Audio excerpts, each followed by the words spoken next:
So ayan guys, so may nagpayo sa atin ng Sniper King.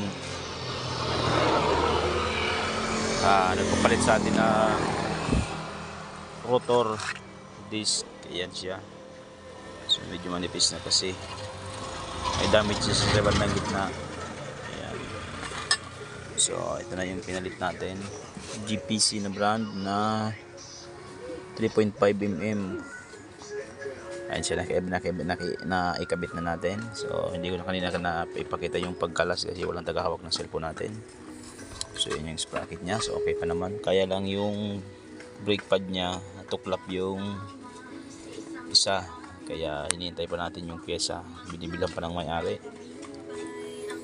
Ayan, Sniper King na Yamaha. Ayan siya.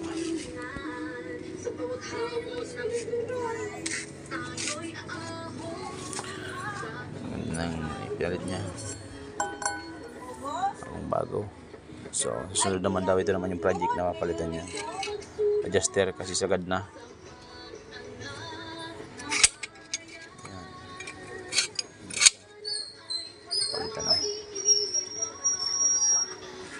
Okay, so hanggang dito lang tayo. So don't forget to follow, please like and share and subscribe ang aking YouTube channel, Dixie Vlog, and then also my Facebook page, Dixter Medibel. Bye.